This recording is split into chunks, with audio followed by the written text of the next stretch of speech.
The cold bit through Jamal's skin like tiny blades. He pulled his hoodie tighter around his ears as the wind howled between the brick walls of the alley behind Windy City Bites. It was 6:43 a.m., and his shift hadn't even started yet, but the garbage wasn't going to take itself out. He hoisted the last black bag into the dumpster and leaned against the wall for a breath. That's when he saw him. A man curled against the alley wall like a broken question mark. His coat was more whole than fabric. A thin layer of ice clung to his beard, and his shoes, no socks, were wet with slush. Jamal blinked. The man didn't move. "Hey, you good?" Jamal asked, his voice barely louder than the wind. No answer. Jamal looked over his shoulder, then back at the man. He sprinted into the food truck, ignoring Stan's barking voice. "Where the hell you been? The grill ain't hot yet and people be here in 15. Jamal opened the fridge without answering. He pulled out some rice, leftover chicken from the day before, and a piece of cornbread. He grabbed a bottle of sweet tea and headed for the alley again. "Don't even think about feeding the rats, Turner," Stan called out behind him. He crouched beside the man and gently tapped his shoulder. The man flinched, groaned, and then opened one eye, startled, suspicious. "Eat, man," Jamal said softly. "You're gonna freeze out here." The man stared at the food like it was a memory. "You giving me this?" he rasped. Jamal nodded. "You hungry, ain't you?" The man took the plate with both hands, trembling. "Thank you. I ain't had hot food in days." Jamal stood up. "You're welcome. I'm Jamal, by the way." The man looked up. "Arthur. Stay warm, Arthur." He turned to leave when Stan stepped into the alley. "Oh, real nice. So now we're a soup kitchen too." Jamal stiffened. "He's cold." He didn't ask for anything. Stan walked over, his breath fogging the air. "You using my food for charity now?" "It was leftovers. Nobody was gonna eat it." "Leftovers my ass," Stan snapped. "I don't pay you to make decisions. I pay you to clean. Got it?" Jamal clenched his fists but said nothing. Arthur watched the exchange silently, chewing slowly. "Go wash your hands. Then get back in the truck. And don't touch my damn fridge again unless I say so." Jamal's jaw worked, but he turned and walked back inside. That day dragged like wet clothes in winter. Stan barked orders at everyone but reserved special contempt for Jamal. Every dish washed too slow. Every bag of fries dropped too soon.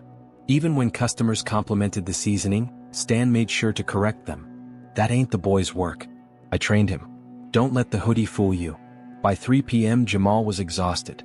His hands were raw from the soap, his fingers stiff from the cold seeping through the truck's thin walls. He stepped outside to dump another bag of trash. Arthur was gone. But the plate was empty and clean, placed neatly by the dumpster. That night, at home, Jamal sat at the tiny kitchen table with his mom, Tasha, and his little brothers, Malik and Devin. They shared a pot of boxed mac and cheese and hot dogs cut into pieces. "Stan still on your back?" Tasha asked gently. Jamal nodded, eyes on his plate. "Yeah. He said I was stealing food." "Did you explain?" "No point. He don't want to hear it." Tasha sighed. "You got options, baby. Maybe you quit." "I can't quit," Jamal cut in. "We need the money. The heat bill's late." The silence sat heavy on the table. Devin, just 6, piped up. "I saw a man sleeping outside the library today. He looked like a zombie." Tasha winced. "Don't say that, baby." "It's true," Malik added. "People out there freezing.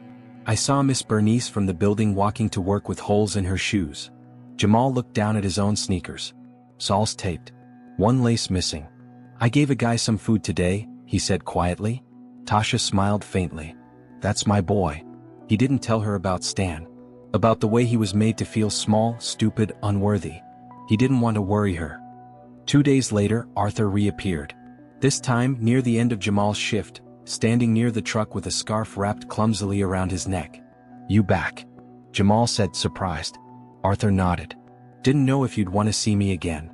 "I mean, you didn't steal nothing," Jamal chuckled. "Far as I'm concerned, you a customer." Arthur smiled, crooked but warm. "I got a question," he said. "Y'all need help in there? I used to cook a little long time ago." Jamal hesitated. "You serious?" "I don't got nowhere else to be. Let me talk to Stan." "That was a mistake." Inside the truck, Jamal cleared his throat. "Hey Stan, there's a guy outside, Arthur. He's good people. Just wondering if maybe he could." "You mean that bum?" Stan's face twisted. "You want me to give a hobo a job?" He's just asking to help. Volunteer. No pay. Stan laughed so hard his belly shook. What is this, your new sidekick? You feeding strays now? Jamal said nothing. You know what, Turner? Maybe you and your buddy got a lot in common. Maybe I should just let both of y'all go. Jamal's face flushed. What? You heard me. Clean out your locker. You're done. People in line turned to look. You firing me? In front of everyone? You should thank me for not calling the cops. For all I know, you've been stealing since day one. Jamal's chest tightened. That's a lie. Stan leaned close.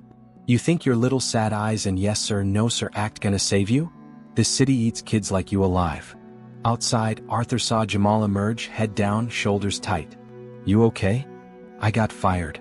Arthur's hands clenched. What did he say? That I don't belong here. Arthur looked back at the food truck. Then at Jamal. That man has no idea who you are, he said quietly. But I think I do. Jamal looked up, confused. Arthur's eyes gleamed with something unspoken. Come back tomorrow, Arthur said. I have something to show you. The next morning, Jamal stood outside Windy City Bites, hands in his pockets, staring at the food truck as if it were a crime scene. It sat in its usual spot near the edge of Southside's business strip, humming faintly from the inside. Through the fogged-up window, he saw Stan already yelling at someone.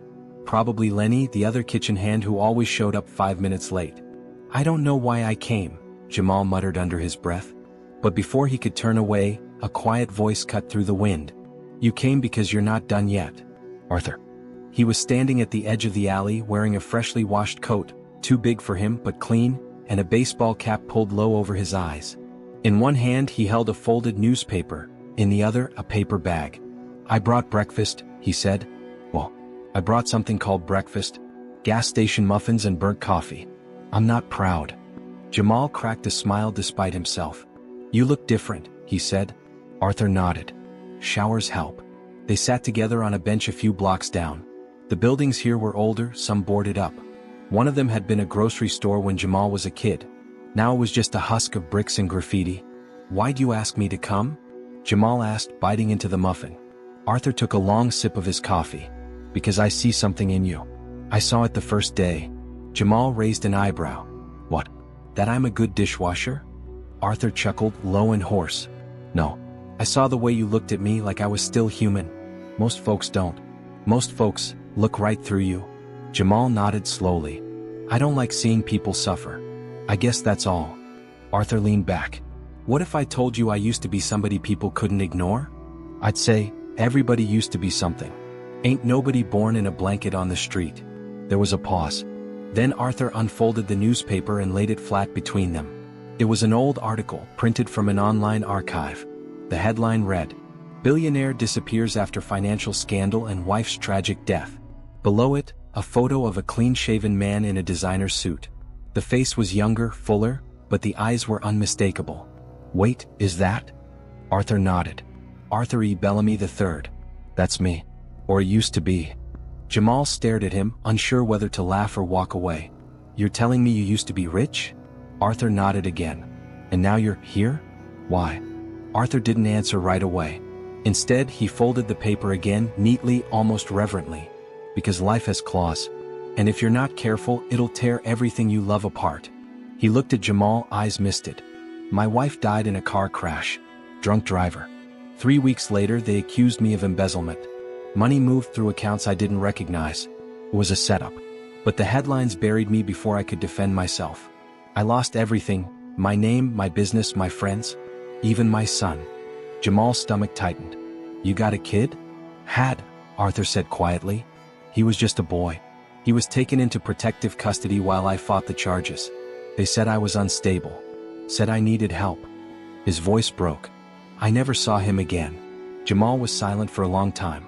You think he's still out there? Arthur looked at him. Some days I think he is. Some days I think maybe I walk past him and don't even know it.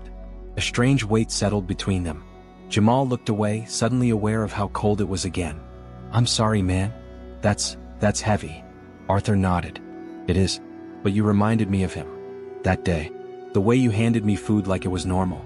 Like I wasn't a ghost. Jamal shook his head. Ain't nobody a ghost unless they give up.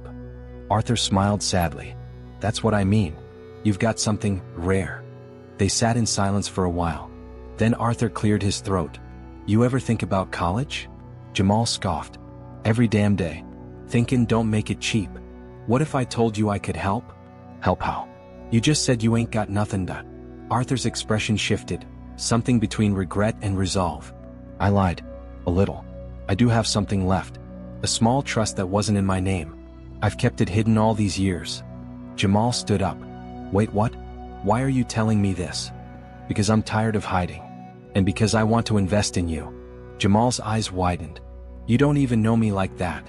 I know enough, Arthur said. And maybe I need to believe in someone again. Before Jamal could answer, a voice shouted from behind them. Hey! It was Stan. He stomped down the sidewalk toward them, face red with anger. I should have known you were behind this, he growled at Arthur. You some kind of scam artist? Trying to hustle my employees?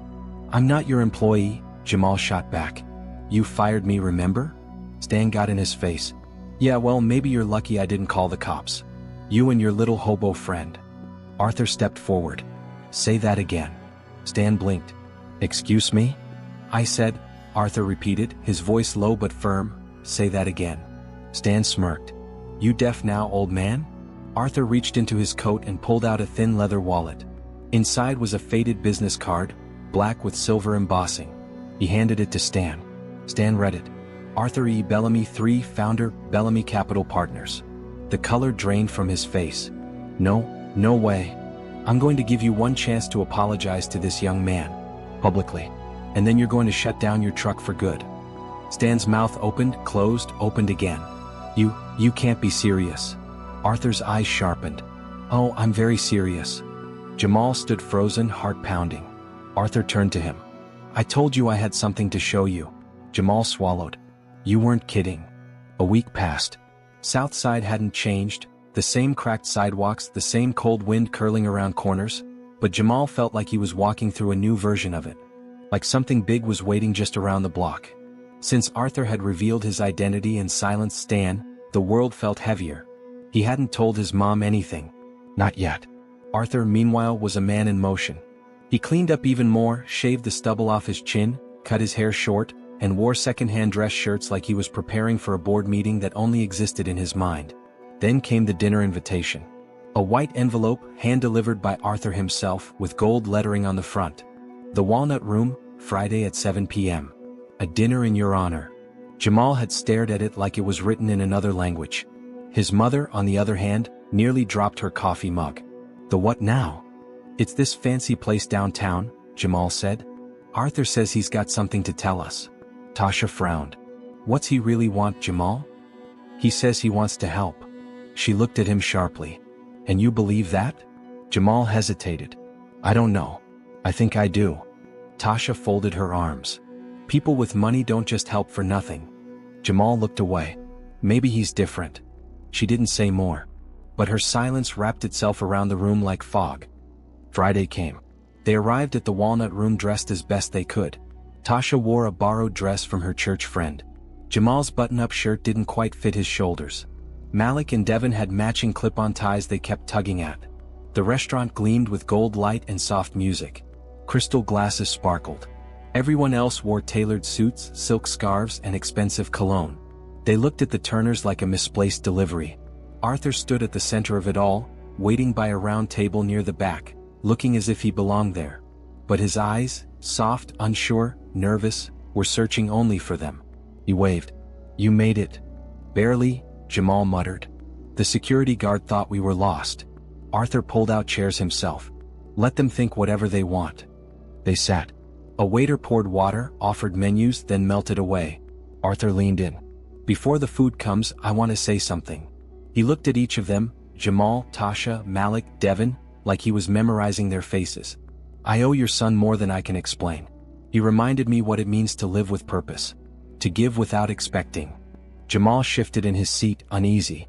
I've decided, Arthur went on, to fully sponsor Jamal's college education. Room, board, tuition, everything.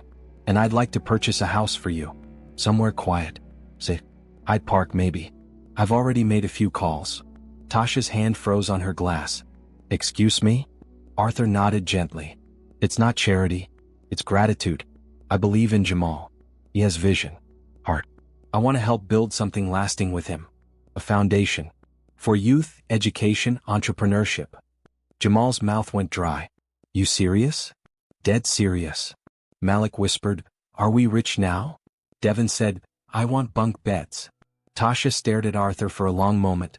Then something in her eyes shifted. Her shoulders tensed. No, she said. Arthur blinked. I'm sorry? No, she repeated. We don't need your money. We're doing fine. Jamal looked at her, shocked. Mom? I said no. The entire table fell into silence. Arthur lowered his voice. May I speak to you privately? Tasha stood abruptly. We can do it right here. Arthur's tone softened. Please. She hesitated, then nodded. They stepped a few feet away near a large window overlooking the city. I didn't mean to insult you, Arthur said. Tasha's eyes narrowed. You didn't? But I know who you are now. And you don't get to come back from nowhere and act like some savior. I'm not trying to save anyone. I'm trying to make things right. With who? With Jamal. Arthur hesitated. With you. With my son. Her expression darkened. Don't, she whispered. Arthur continued anyway. I've seen the way he moves, the way he thinks, the way he looks at the world. It's like watching someone you've dreamed about your whole life walk into the room.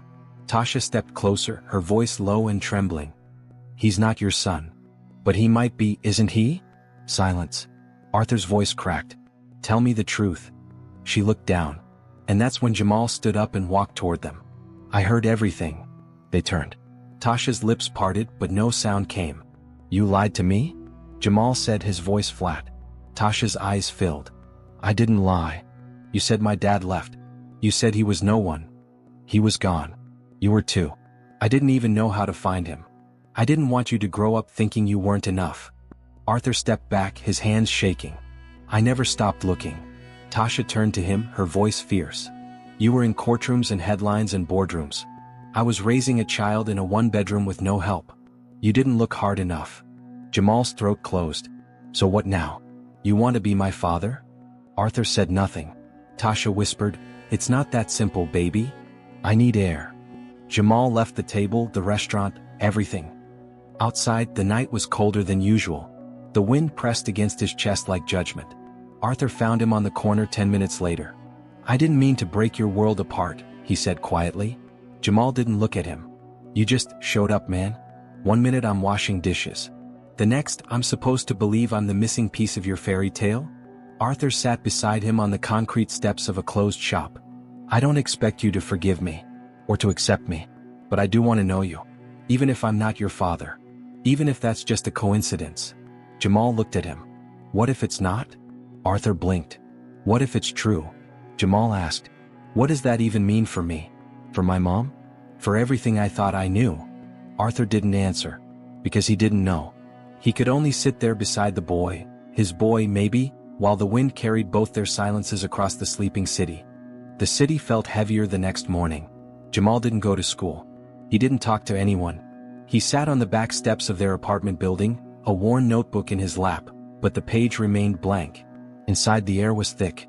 Tasha moved around the kitchen like she was rearranging her anger into cupboards and drawers. Malik and Devin stayed unusually quiet, picking at cereal that had gone soggy. He finally walked in around noon. She looked at him but said nothing. He leaned against the counter. Why didn't you tell me?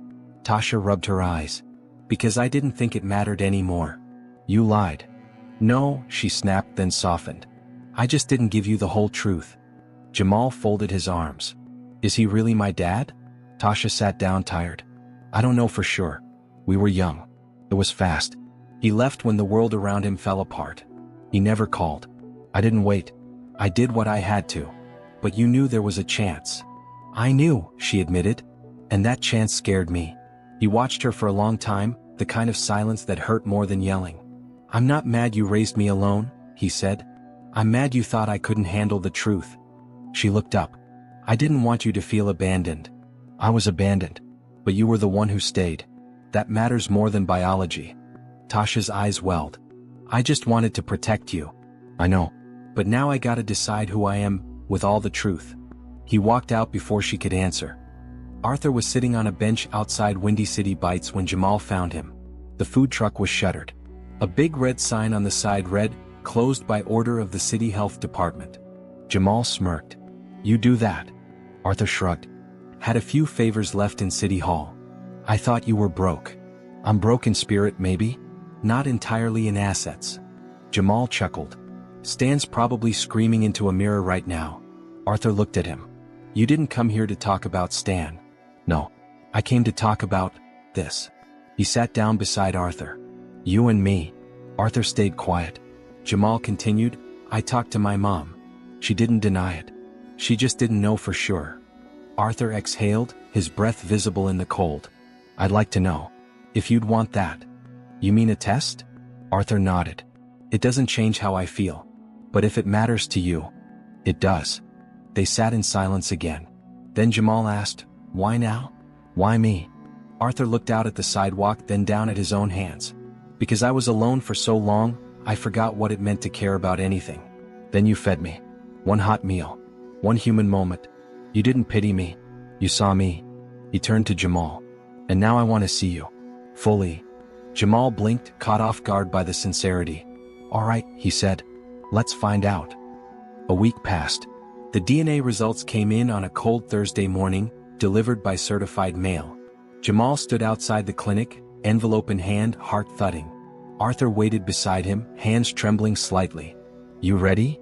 Jamal asked. "No," Arthur admitted. "But open it anyway." Jamal tore the seal. "Read." Silence. He looked up, tears prickling his eyes. "It's you." Arthur sat down hard on the low brick wall beside the building. He didn't speak. He just covered his face with both hands, breathing like someone had knocked the wind out of him. Jamal stood frozen.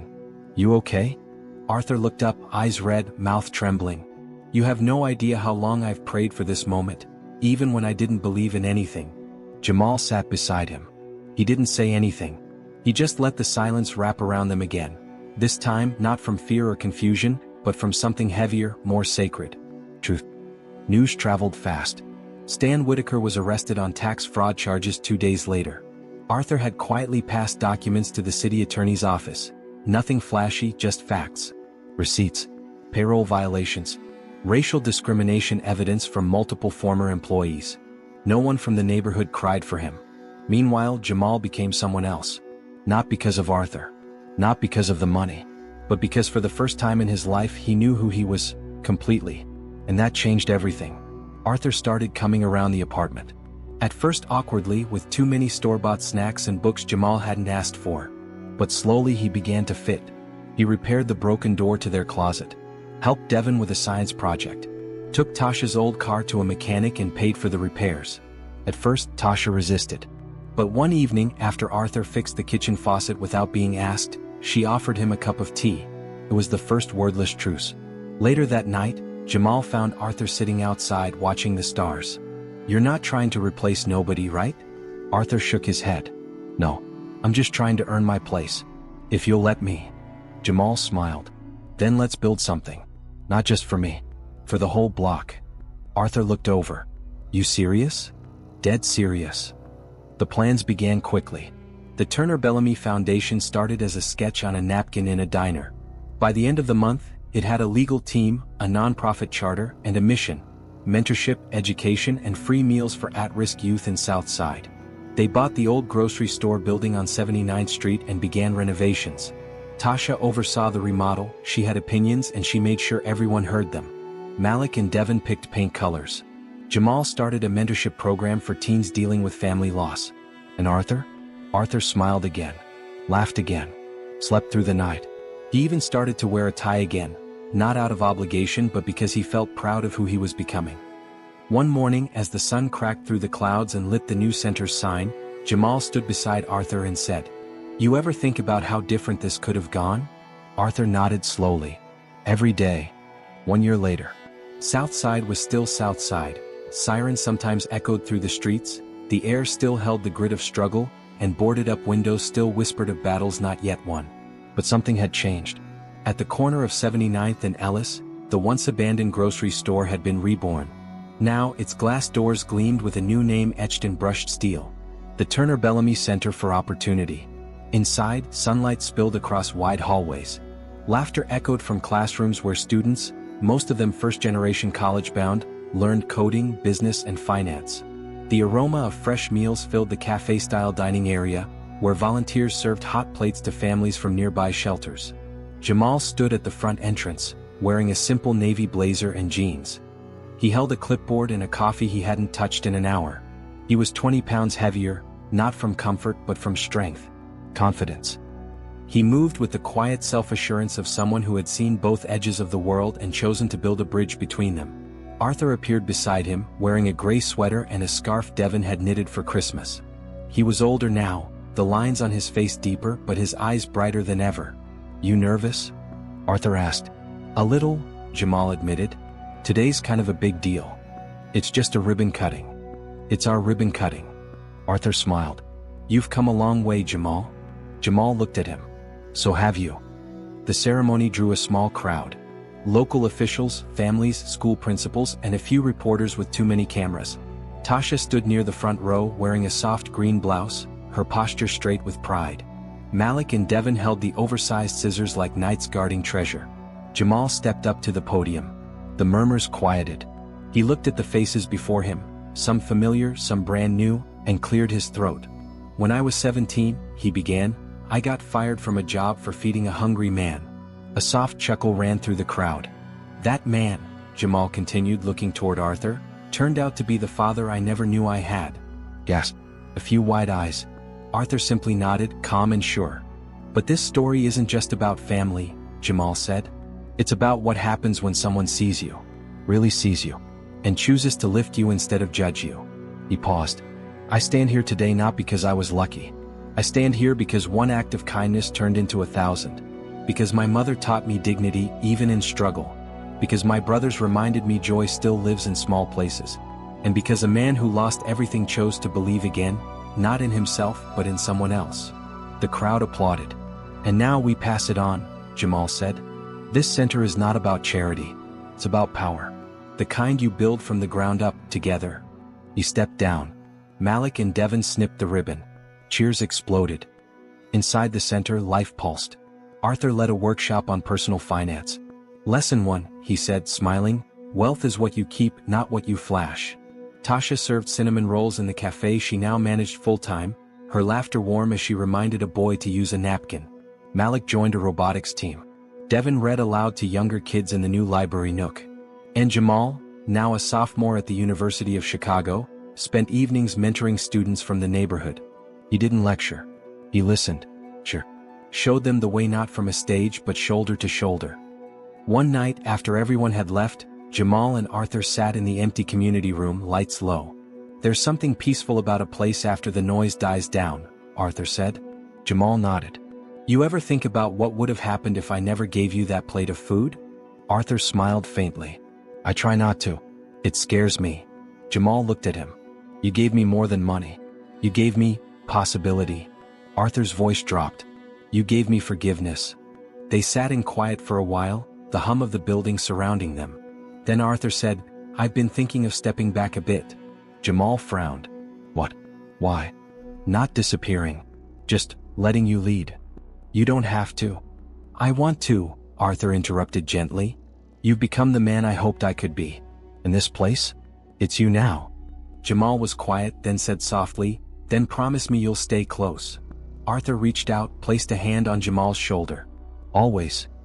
Months later, headlines would praise the Turner Bellamy Center as a model for grassroots transformation. Grants would pour in. New locations would open in neighboring communities. Kids who once skipped school would start internships. Parents who once gave up would reapply for GEDs. But none of that would matter more than the moment, years later, when a teenage girl, hungry and shivering, walked into the center. Jamal would greet her at the door with a plate of food, warm eyes, and a quiet voice. "Sit," he'd say. "Tell me your name." And she would. And it would all begin again.